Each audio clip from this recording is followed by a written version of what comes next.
Hello and welcome to my YouTube channel RPN Sharma.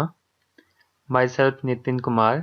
Hello friends, हम कर रहे थे बिल्डिंग कंस्ट्रक्शन का सेकंड चैप्टर जिसका नाम था फाउंडेशंस। ठीक है, तो सेकंड चैप्टर था हमारे पास फाउंडेशंस का।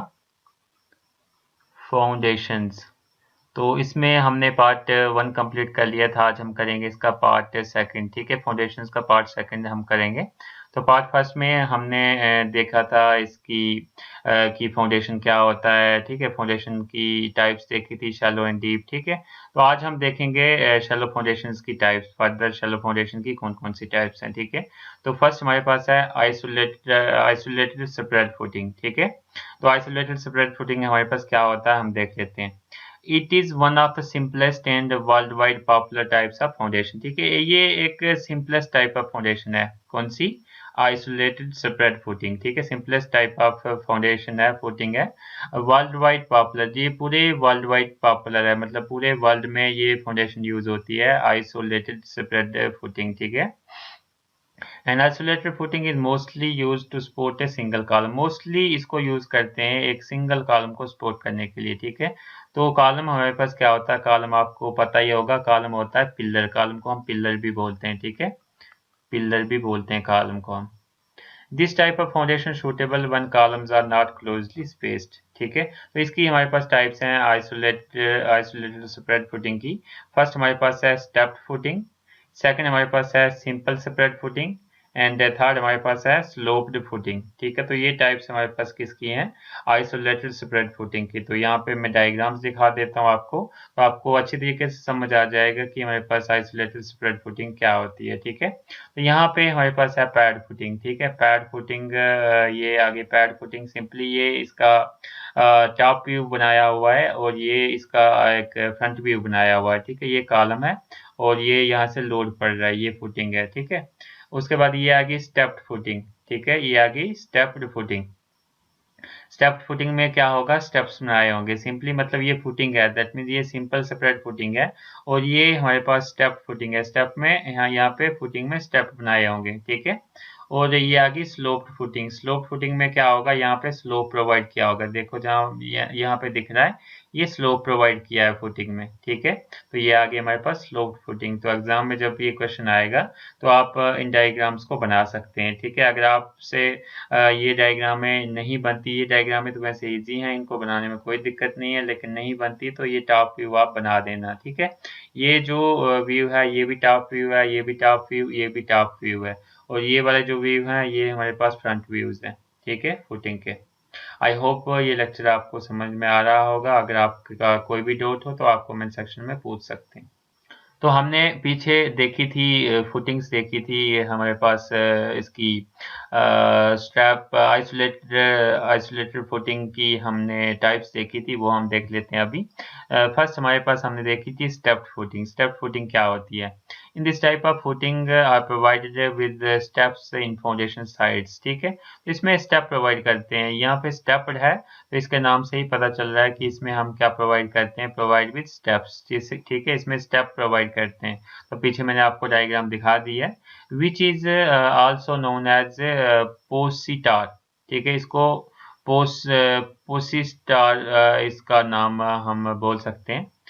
The step part पोसिस्टार is starting from the bottom up to the column size। ठीक है, तो ये जो स्टेप होते हैं ये बॉटम से स्टार्ट हो जाते हैं और ये कॉलम के साइज तक हम ये स्टेप्स बनाते हैं। ठीक है, इसमें स्टेप फुटिंग में। ठीक है, step footings are generally used when there is a heavy load coming from the up structure। ठीक है, तो अगर हैवी लोड स्ट्रक्चर से आ रहा है, जो अब वो स्ट्रक्चर है उससे अगर हैवी लोड आ रहा है तो हम इसका स्टेप फुटिंग का यूज करते हैं। दूसरे टाइप की फुटिंग हमारे पास इसमें है सिंपल स्प्रेड फुटिंग। अगर सिंपल स्प्रेड फुटिंग की बात करें, in this spread footing only foundation base is constructed and further followed by the column. ठीक है, तो इसमें सिंपली जो मैंने पीछे बताई थी कि खाली हम फाउंडेशन की बेस बनाते हैं और इसके ऊपर सिंपल हम कॉलम बना देते हैं। ठीक है, this type of foundation is suitable when there is no excessive heavy load. तो ये फाउंडेशन कहाँ पे सूटेबल है, जबकि हमारे पास हैवी लोड नहीं होगा स्ट्रक्चर पे। ठीक है, when there is no excessive heavy load. ठीक है, अगर एक्सेसिव हैवी लोड अगर हमारे पास स्ट्रक्चर पे नहीं पड़ रहा है तो हम इसका यूज करते हैं सिंपल स्प्रेड फुटिंग का।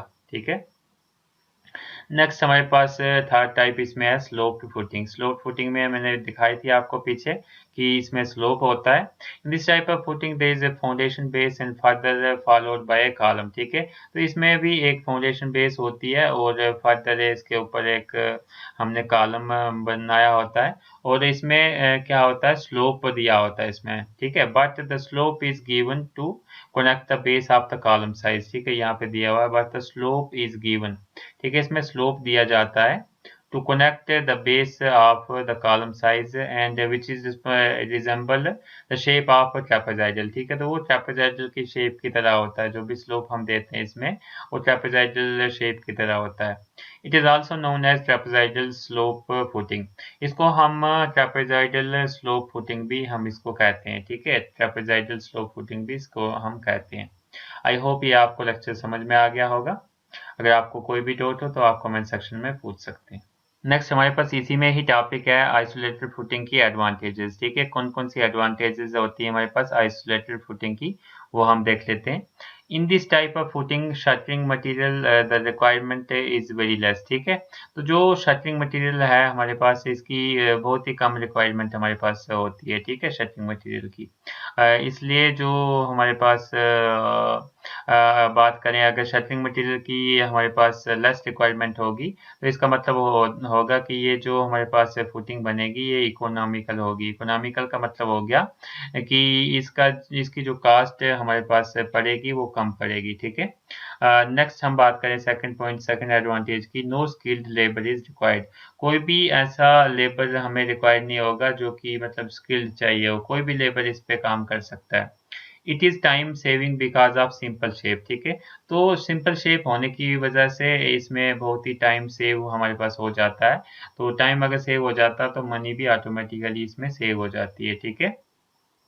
इसमें हम सूटेबिलिटी की बात करें कहाँ पे हम इसका इस्तेमाल कर सकते हैं आइसोलेटेड फुटिंग का, तो where columns are not closely space, जहाँ पे कॉलम्स क्लोजली स्पेस ना हो उस जगह पे हम इसका यूज़ कर सकते हैं, इसका आइसोलेटेड फुटिंग का यूज़ कर सकते हैं। सेकंड हमारे पास loads on footings are less, जहाँ पे लोड हमारे पास लेस हो, ठीक है। फुटिंग्स पे लोड अगर लेस पड़ रहा हो ऊपर सुपर स्ट्रक्चर का तो वहाँ पे भी हम इस आइसोलेटेड फुटिंग का यूज़ कर सकते हैं। एंड थर्ड है हमारे पास the safe bearing capacity of the soil is generally high. तो अगर सेफ बीरिंग कैपेसिटी साइल की जनरली अगर हाई है हमारे पास सेफ बीरिंग कैपेसिटी तो वहाँ पे भी हम इसका यूज़ कर सकते हैं, ठीक है। किसका, आइसोलेटेड फुटिंग का, ठीक है। आई होप आपको ये भी समझ में आ गया होगा, इसके एडवांटेजेस इसकी सूटेबिलिटी आपको समझ में आई होगी।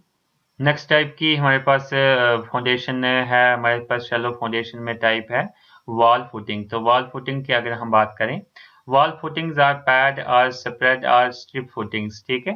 तो वॉल जो जो हमारे पास वॉल फुटिंग्स होती हैं वो हमारे पास हम बोल सकते हैं पैड फुटिंग या फिर हम बोल सकते हैं स्प्रेड फुटिंग या फिर स्ट्रिप फुटिंग इसको हम बोल सकते हैं, which are use to support structural or non structural wall. तो वॉल फुटिंग से हमें पता चल रहा है कि ये वॉल्स को सपोर्ट करती हैं ये फुटिंग्स, ठीक है। Which is used to support walls, ठीक है, which are used to support structural or non structural wall. तो structural and non structural wall का मतलब क्या हो गया, स्ट्रक्चरल वॉल होगी मतलब जो हमारे पास जिस पे स्ट्रक्चर हमने खड़ा करना है वो वॉल्स आ गई। नॉन स्ट्रक्चरल वॉल आ गई हमारे पास कोई जैसे बाहर की कोई फेंसिंग की वॉल हमने कंस्ट्रक्ट करनी है तो वो आ गई हमारे पास नॉन स्ट्रक्चरल वॉल्स, ठीक है।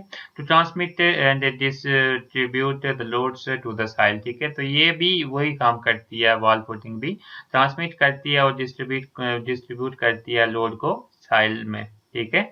Distribute the loads to the साइल।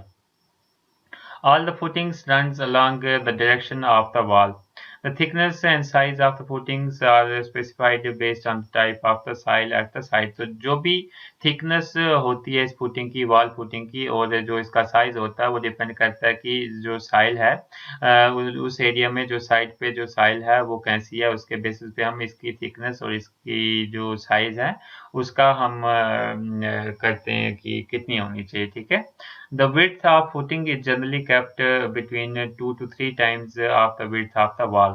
जो इसकी विड्थ होती है, अगर विड्थ की बात करें, इसकी वॉल फुटिंग की विड्थ की बात करें, तो ये कितनी होती है 2 to 3 times of the width of the wall. मतलब मान लो वॉल की विड्थ हमारे पास, एग्जांपल मैं अगर ले लूँ, अगर वॉल की विड्थ मैं मान लेता हूँ, ऐसे ही मान लेता हूँ कि वॉल की विड्थ अगर हमारे पास 9 इंच है, अगर वॉल की विड्थ 9 इंच है, या फिर 18 इंच है, 18 इंच मान लेते हैं वॉल की विड्थ है, तो हमारे पास जो वॉल की जो फुटिंग होगी उसकी विड्थ कितनी होनी चाहिए, 18 इंटू 3 टाइम्स और 2 टाइम्स अगर हम बात करें तो 36 इंच हमारे पास इसकी फुटिंग की विड्थ होनी चाहिए, या फिर 18 इंटू 3 जितना भी आता है तो उतनी हमारे पास इसकी वॉल फुटिंग की विड्थ होनी चाहिए। ठीक है।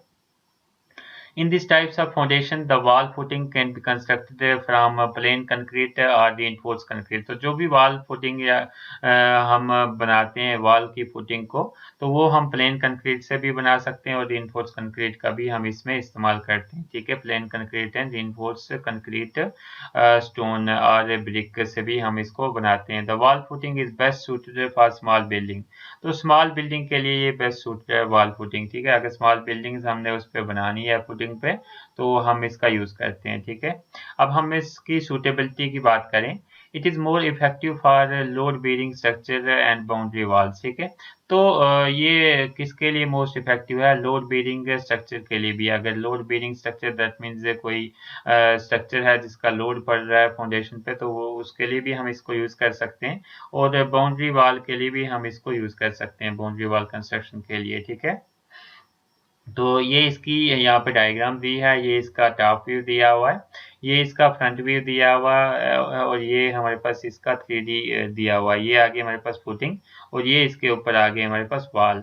ठीक है, आई होप ये आपको समझ में आया होगा कि हमारे पास वॉल फुटिंग क्या होता है। ठीक है, if you like the videos then like, comment, share and subscribe my YouTube channel.